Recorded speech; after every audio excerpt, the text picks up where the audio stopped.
Muy buenas noches y bienvenido a la presentación de este libro que tenemos aquí, del nuevo libro de Arturo Luna Briceño, El miajón de los tarugos.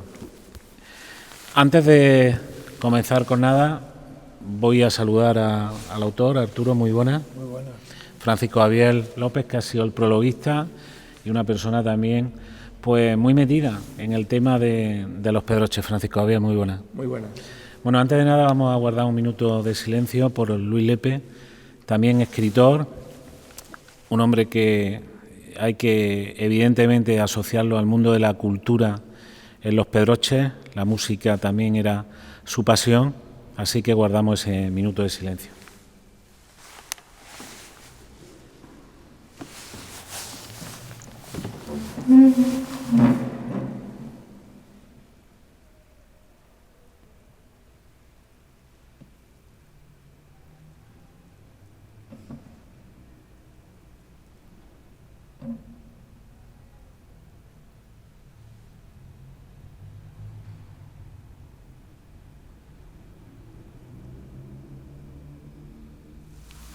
Muy bien, pues va por ti, Luis.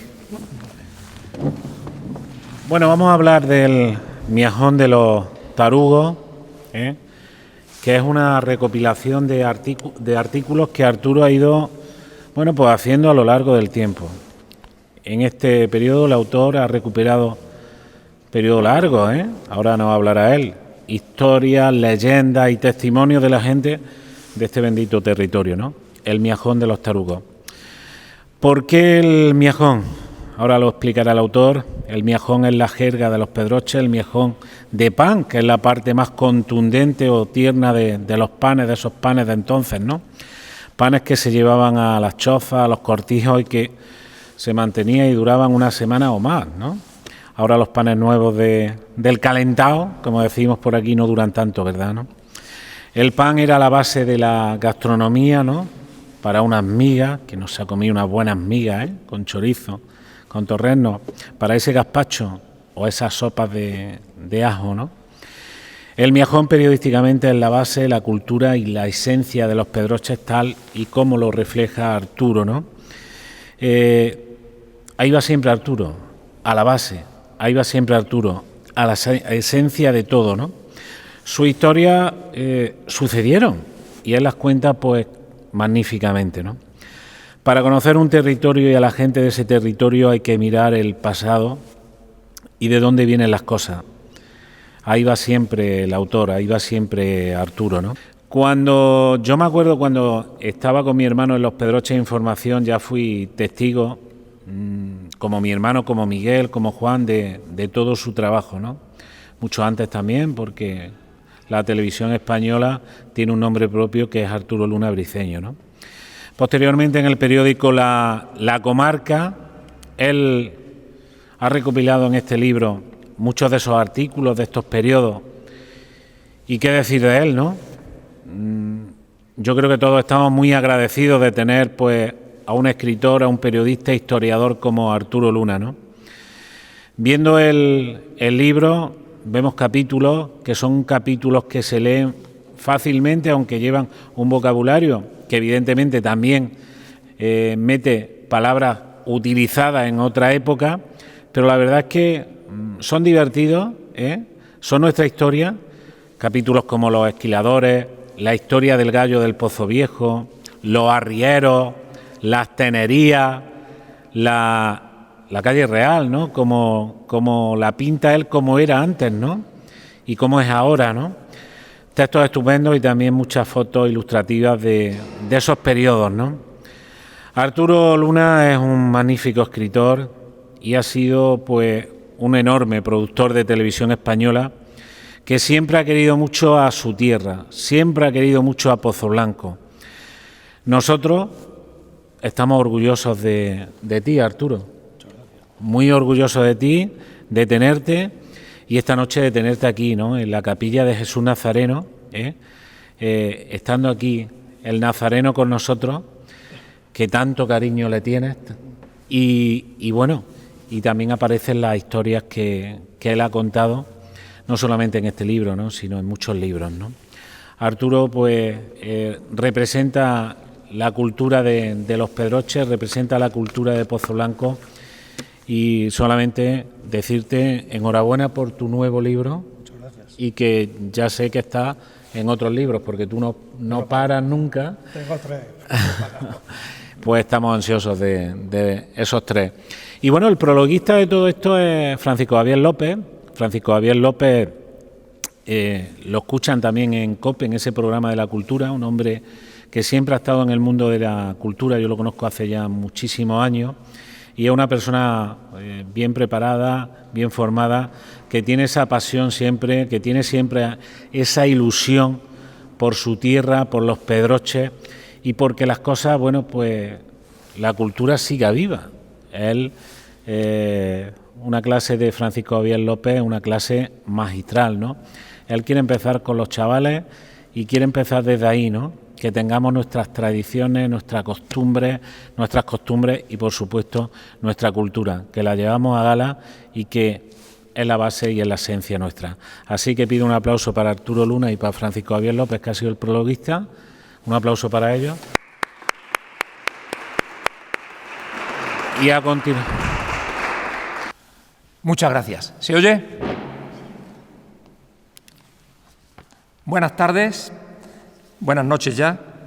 Nos damos cita hoy aquí, en la capilla de nuestro Padre Jesús Nazareno, para presentar el último libro escrito por Arturo Luna Briceño, titulado El miajón de los tarugos, donde prosigue con esa labor incansable de acercarnos la historia de la comarca de los Pedroches a todos los ciudadanos de este ámbito geográfico, y lo hace en esta ocasión compendiando en esta obra una recopilación de artículos que de forma constante fue publicando en un tiempo dilatado en revistas y periódicos. Este libro que presentamos es muy ameno en su lectura y muy interesante en todo lo que se explicita y cuenta. Está alejado en la forma y en el fondo de 2 de sus libros capitales, como son El catastro de Ensenada de Pozo Blanco y El estado de los Pedroches, magnas obras compuestas cada uno por un par de tomos y referente necesario e ineludible para conocer los entresijos de nuestros anales. Pero sepan que el miajón de los tarugos nos transporta al conocimiento de nuestra historia por los senderos de la sencillez, por los vericuetos de la curiosidad, por la vía de la amenidad, y de una forma fácil y pedagógica penetramos no solo en el sentir de los sobrios ciudadanos, sino también en los ritos y tradiciones que han configurado nuestro carácter. Gracias a la amplia información histórico-documental, merced a la ingente cantidad de años de visitas constantes a diferentes archivos, Arturo nos sorprende a cada paso con datos, fechas, imágenes, incluso que desconocíamos de nuestra propia raigambre.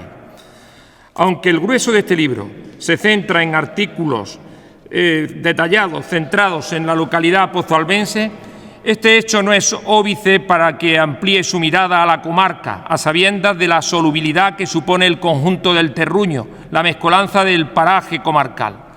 Les invito a que se diviertan con un libro escrito con la maestría de la persona que ha tenido, por razones propias de su trabajo, que contar lo importante sin omitir detalles, eludiendo lo intranscendente del relato narrado.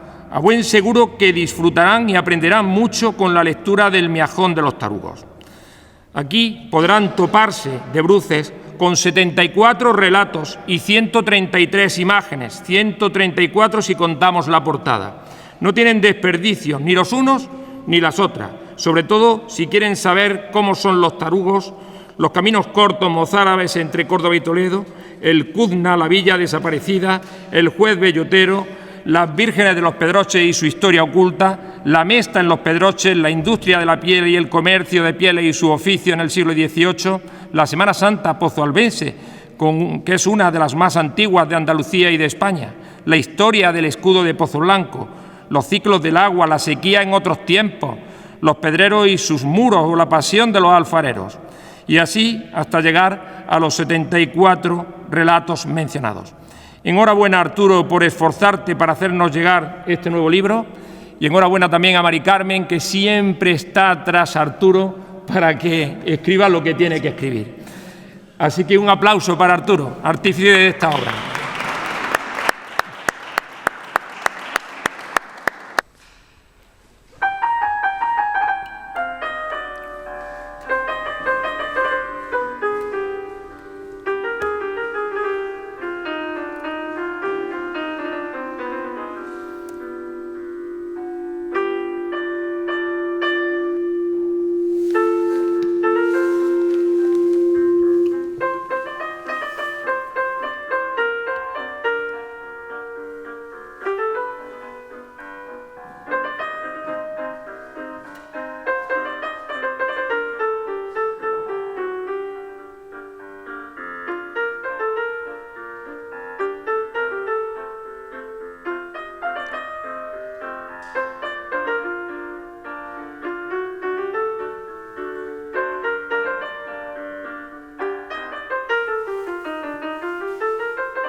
Estas son las pruebas que estamos haciendo con la zarzuela de la Virgen de Luna. Una zarzuela que Marcos Redondo trajo aquí en julio de 1930. Tenía un libreto bastante conflictivo, la gente se comenzó a identificar dentro del libreto y armaron la María Morena. Empezaron a tirar sillas y se acabó en el primer cuadro. Tiene 8 y estamos haciendo una recuperación entera porque encontré en el archivo de Gay un libreto del apuntador y ahora ya lo están trabajando pianistas y gente de la casa queremos estrenarla para junio o julio. Así que esto es una de las partes que va en el libro, en el que hacemos una firma que la última vez que estuvo Marcos Redondo aquí en Pozo Blanco. Y he hecho el homenaje a la Virgen de Luna, hablamos de la Virgen de Luna en los caminos de los cielos, como la Orden de Calatrava. Y cuando se dejaron los templarios se fueron de Calatrava la Vieja y Fernando y Alfonso VII creó la Orden de Calatrava, ya se hizo con la regla de San Bernardo. Y San Bernardo, porque los templarios antiguamente llevaban una guía, una virgen, que era Santa María de Magdala, porque creían que Santa María de Magdala era la mujer de Jesucristo. Entonces viene San Bernardo y dice que eso hay que cambiarlo y dice que la Virgen es la mediadora y que sí, por los caminos, llevándola porque es la que nos va a llevar al cielo. Y de ahí les titulo yo Los caminos de los cielos a los mapas que conformaron la Orden de Calatrava, recuperando los viejos monasterios de los mozárabes. Y se crean las ermitas que hay, los ermitorios que hay ahora en los Pedroches. Ellos hacían el camino corto de Córdoba a Toledo, tenían que hacerlo una vez al año, según el libro que le hizo Recemundo y Benrasí a Derramar III. Tenían que hacer una visita a Toledo y los otros una visita a Córdoba. Y entonces se guiaban por los caminos porque iban por la noche, porque tenían miedo de que los asaltaran, porque a fin de cuentas eran cristianos en un mundo de árabes. Y se orientaban por las estrellas y por la luna. Entonces salían de Córdoba y llegaban primero al monasterio de San Zoilo del Almilá, que hoy está debajo del pantano de Guadamellato. Y de ahí lo elegían el camino de la Estrella y llegaban en la primera parada a la Virgen de la Estrella, que es la padrona de Pies. Desde ahí cogían la guía y se marchaban hacia la Villanueva del Duque, cogiendo el camino de Dos Torres, de Torremilano, y llegaban al Puerto Mochuelo, donde había un monasterio y una iglesia templaria. Y llegaban a una iglesia que había un monasterio templario que era Santa María de Mochuelo. Y ahí el camino de la Luna se iniciaba subiendo el río Vara de San Zoilo y llegaba a la diferencia de vertientes, que es la Virgen de Luna, que era Callana, en el nombre árabe. Y de ahí bajaban por el Guadamora, vadeando hasta llegar a Vereda, y de Vereda a Santa María de Mochuelo. Y si lo hacían por el Camino del Sol, salían por Levante, y la primera parada la hacían en Adamú, que está la Virgen del Sol. Caminaban por las veredas hasta llegar a la Virgen de Vereda para pasar el Guadalmés, y iban hasta el camino de Santa María de Mochuelo. Santa María de Mochuelo, ya en la crónica que hizo de los pueblos Felipe II, en 1575 se había desaparecido. Eso se llaman los caminos de los cielos. Luego, la Orden de Calatrava también participó mucho en recomponer todo lo que el periodo árabe. Del periodo árabe existía Cunna, que era una ciudad rica. Estaba entre Alcaracejo y el puerto del Calatraveño. Y hay muchos de una familia, de las dos familias, una en Gafí, que era Belalcázar, y otros en Cunna. La mayoría fueron jueces dentro de la mezquita de Córdoba. Entre ellos hay uno que es famosísimo por las cosas que le pasaban, que le llamaban el juez bellotero. La parte de árabes, la verdad es que termina con la rebelión de los bereberes cuando muere Sanchuelo. Antes había el hijo que era el hijo de Sánchez de Navarra y de Almanzor. Antes su hermano Mudafá había muerto porque le dio un infarto al corazón pasando a la Virgen de Luna. Lo volvieron a Córdoba y murió. Sanchuelo lo heredó y se le rebeló toda Córdoba. Entonces le cortaron la cabeza al lado del monasterio de San Benito en Ovejo. Y viene la rebelión de los bereberes porque no cobraban. Los bereberes saquearon Córdoba y se refugiaron los pedroches y estuvieron 20 años aquí. Saquearon absolutamente todo. Ahí hay un periodo de casi siglo y medio en que los pedroches están abandonados. Hasta que viene Calatrava y empieza a recuperarlo. Todo esto ocurre y termina con la batalla de las Navas de Tolosa en el 1212. Y a partir de ahí viene la reconquista y la repoblación. Se repueblan Torremilano y se repuebla Pedroche. Y como lo hereda la ciudad de Córdoba porque se la da a San Fernando III, entonces lo que hacen es abandonarlos con los castillos y ahí se refugian los golfines, que lo que hacían es asaltar a todos los que venían hacia Andalucía. Y le piden al señor de Santa Eufemia que con los huestes de Córdoba acaba con ellos y entonces se les regalan la parte del condado de Santa Eufemia, que es la primera que se repuebla. El condado de Santa Eufemia tuvo hasta Nueva Aldea. Al final quedaron el Viso, Torrefranca, Santa Eufemia y el Guijo. Había otra villa que era Valverde, que está ahí su iglesia todavía, que la repoblaron y luego la desharon. Y desharon todas las tierras porque se dedicaron a meter los pastos con la mesta. No ocurrió lo mismo con lo que aquí se hizo en la repoblación de las ciudades nuevas. Las ciudades nuevas surgen precisamente por el ansia que tiene de colonización los señores de Santa Eufemia. Entonces la ciudad de Córdoba en su relengo se protege creando las 5 villas nuevas de los Pedroches, que la más antigua de las nuevas es Torrecampo, la segunda es Pozo Blanco, luego viene Villanueva de Córdoba, Alcaracejo y la última es La Ñora. Esa es una historia que se ha contado muchas veces y no es tontería repetirla. Y ya el libro viene con 3 pasajes como la mixta. La mixta sí es muy importante en los Pedroches, no tan importante en las 7 villas de los Pedroches, porque las 7 villas de los Pedroches eran reacios a alquilarle la dehesa, porque la dehesa producía más bellota que pasto. Y entonces lo que sí hay mucha transhumancia de cerdo. Vienen las montaneras, se hacen ahí. Pero en cambio en la zona de Hinojosa del Duque se quejan mucho de que no pueden tener ganado vacuno porque las ovejas repelan demasiado los pastos. Y todos los que vinieron aquí vinieron de la Sierra de Camero, de Yagua. Yagua era el otero que tenían ellos y el otro otero lo hacían aquí en Hinojosa.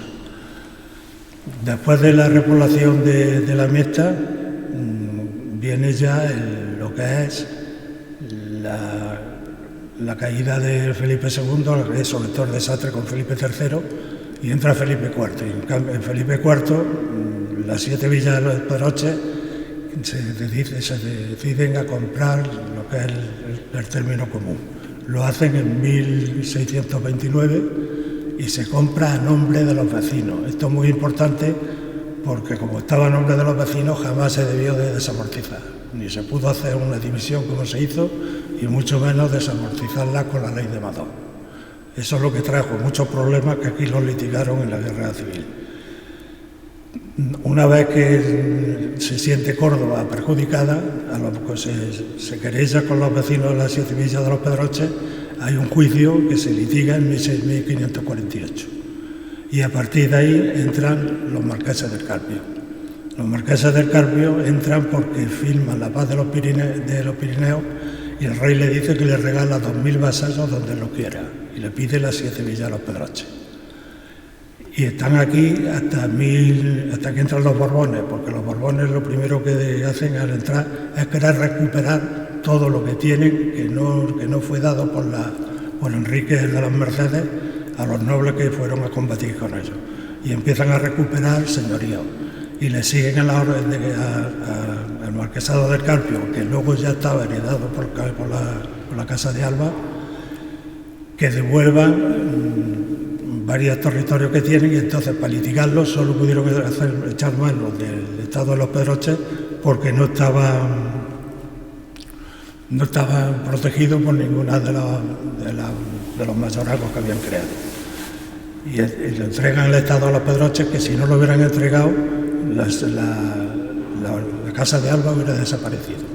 Eso es la importancia que tenemos dentro de lo que es el orden político hasta que llega el Estado de los Pedroches, que se litiga, se acaba en 1836. En el orden comercial, Pozo Blanco y sobre todo y Dos Torres, el negocio mayor que tenía era la harina. Pozo Blanco tenía 57 taonas en 1752, cuando el pueblo de Vallecas, que abastecía a Madrid de harina, tenía 2 más. Entonces, ¿para qué queríamos aquí tanta taona y tanto molino? Porque abastecíamos de harina a la mina de Almadén y a las naves que iban a América. Pero la mina de Almadén siempre fue el sustento de los Pedroches. Para transportar el mercurio a las minas de Querétaro y del Potosí no se podía hacer en barro ni se podía hacer en madera. Había que hacerlo porque era de mucho peso. Un litro de mercurio pesa 13,5 kilos. Y ahí en los barcos y moverse rompían tanto la madera como rompían el barro. Y la manera de portearlo era envolviéndolo en pieles de macho cabrío. Ese fue el negocio más grande que hubo aquí durante 2 siglos, las pieles. Y esto estaba lleno de tenería y de tratantes en ese. Ahí se publica, dentro del libro hay una inspección de Hacienda que le hacen al conde de Villaverde, que era el hermano del que fundó los ermitaños de Córdoba, por haber protegido al fraile que predicaba entonces por toda Francisco José de Cádiz. Y se descubre que tiene puesto aquí en una de las capellanías, la que fundó Ponce de Sepúlveda, que fue el que hizo la ermita esta, se descubre que tiene puesto el doble de lo que tiene la capellanía, pero en negro, para comprar y vender pieles. Luego ya lo que llegamos es a las fuentes, las crónicas del agua, y hay un detalle buenísimo. Juan Ginés de Sepúlveda, en 1544, escribe que hubo aquí una sequía tan fuerte que se murió todo el ganado, y entonces le escribe al cardenal Tavera diciendo que se va a Valladolid porque allí a lo mejor está mejor la tierra. Y poco antes había escrito que haciendo la casa la hizo siguiendo a Tito Livio y utilizó el adobe. Utilizar el adobe en los pedroches era algo muy atrevido. Y hubo tal lluvia que se le hundió la casa encima. Esas son las anécdotas que hay. Y luego sobre las anécdotas modernas tenemos la historia del comercio, por ejemplo la casa de Vos, el tío de los vales, que es el tío de los vales, una de las cosas que se adelanta a los tiempos, porque ahora mismo se hacen las listas de bodas y eso ya lo hacía el tío de los vales. Iba de puerta en puerta, enseñaba lo que llevaban en una gran banasta y las mujeres cogían los cacharros que necesitaban para la guardia de las novias. Y ya la parte final, no quiero hacerlo muy largo, es la que dedicamos al mundo de la música, con la zarzuela de la Virgen de Luna, y la parte última a la alfarería. Yo a la alfarería le tengo un gran cariño y no he entendido todavía por qué se ha dejado perder la última que había en Pozo Blanco del Barro Rojo. A mí la pasión de los alfareros me encanta porque el color de los tejados de Pozo Blanco se le debe a ellos. Y la alfarería roja de Andalucía, el exponente máximo éramos nosotros y en parte también Hinojosa. Ya no queda nada. Entonces no se han salvado ni los hornos eran tan antiguos o quizás más antiguos que el pueblo. Y el último artículo que está en el libro se lo dedico a Manuel Nieto Cumplido, porque juntos hicimos el vídeo del 12 centenario de la Mezquita de Córdoba.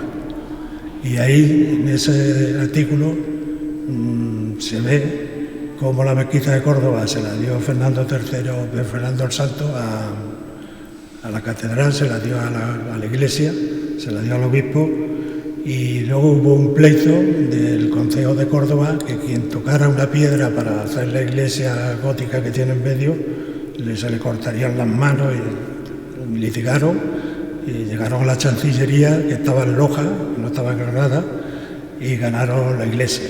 Demostró que eso era suyo, y ese documento está ratificado por Carlos V. Y ya los demás son 90 artículos, cada uno contando una anécdota, unos son muy ligeros, otros tienen alguna profundidad, y casi todos lo he hecho pensando en que sepamos de dónde venimos, por qué, y qué es lo que hemos sido y qué es lo que podemos ser. Y termina el libro pues con una reflexión total de que los tarugos, que viene el nombre porque llevamos los troncos de encina con los cuales había de moverlos a las miques de la mina de Almadén, siempre vivimos moviéndonos, de un pueblo muy activo, y sobre todo hay que debérselo a Juan Ginés de Sepúlveda. El Juan Ginés está muy presente porque Juan Ginés de Sepúlveda dijo que todo lo que había ganado al servicio del rey lo dedicaba para hacer un mayorazgo a la familia. Pero todo lo que había ganado como capellán del rey, que fue muchísimo porque tenía beneficios por todas partes, era Silvestre de Ledesma y en Cuenca tenía muchos curatos, eso se lo dedicaba a Pozo Blanco. Y la capellanía de Pozo Blanco, se habla ahora de urbanismo últimamente, que el Pozo Blanco urbanismo es una maravilla, pero no se habla de las 12 casas, de las 10 casas que estaba haciendo en las coronadas. Las coronadas eran 2 huertas que pertenecían a él. Y al final fueron 7, y esas 7 sí se hicieron y se las repartió entre su capellanía y su familia.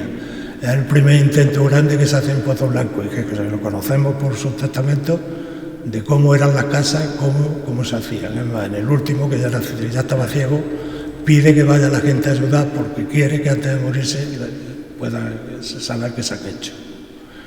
Yo es de verdad que el tratamiento que le dan a Juan Ginés aquí en Pozo Blanco, todos los historiadores, a mí me avergüenza, porque es un personaje de una calidad, en un momento, viviendo en todo lo mejor del Renacimiento italiano, siendo una persona que el conde de Florida Blanca y la Real Academia de la Historia le publican su obra porque dicen que era el latín tan puro que lo equiparaban a Cicerón. Y un personaje de ese tamaño, con un pueblo de 390 vecinos, estaba en el corazón del Renacimiento en Italia, era amigo y estaba protegido por Clemente VII, que era un Borgia, y luego con Julio III, que era un Forzi, que fue el que fue con él, que luego fue el Papa Julio III, el que acompañó junto con el cardenal Quiñones como embajadores de Roma a la coronación de emperador de Carlos V en Bolonia. Un personaje de ese tamaño merece un estudio, pero en profundidad. Yo estoy haciendo su biografía dentro de lo que ha sido Pozo Blanco y su vida. Ya me lleva mucho tiempo y será un libro mucho más grande que este y casi como el del tamaño del Estado de los Pedroches. Pero es sorprendente. Bueno, yo gané el premio de Juan Ginés de Sepúlveda, del nacional que se hizo aquí, con La herencia de Juan Ginés. La herencia de Juan Ginés fue un libro que yo creía que lo iban a editar con unas condiciones y lo metieron con muchísimo y pasó desapercibido. Pero es importantísimo que conozcamos todo lo que hizo Juan Ginés por su pueblo.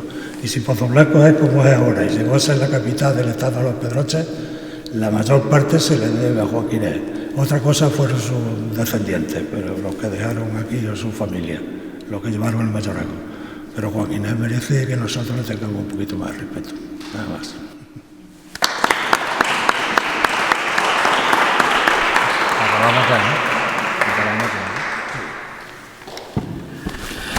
Bueno, pues nada, el Miejón de los Tarugos, de Arturo Luna Briceño. Si queréis preguntar algo sobre el libro o sobre algo.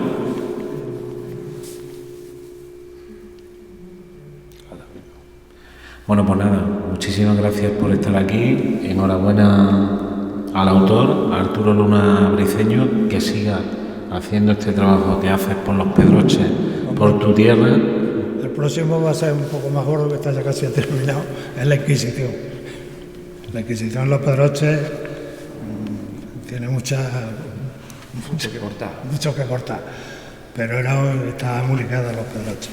Tened en cuenta que la única cofradía, la Santa Cofradía de Jesús Nazareno, que la funda la familia de Juan Ginés para acabar con una pelea, porque taparon la tumba de Juan Ginés al agrandar la iglesia con un retablo, es la única en toda Andalucía que, siendo una cosa de penitencial, tenía una limpieza de sangre, porque la otra limpieza de sangre que tenía concedida la Inquisición fue la Cofradía de la Caridad de Córdoba. No se conocen ninguna más que esas dos. Pues Arturo, que sigue escribiendo libros y que sigue contando historias, leyendas y sobre todo, como ha dicho él, tenemos que saber de dónde venimos. Esa es la base, esa es la esencia, por eso es un lujo tenerlo aquí. Un aplauso para él y muy buenas noches.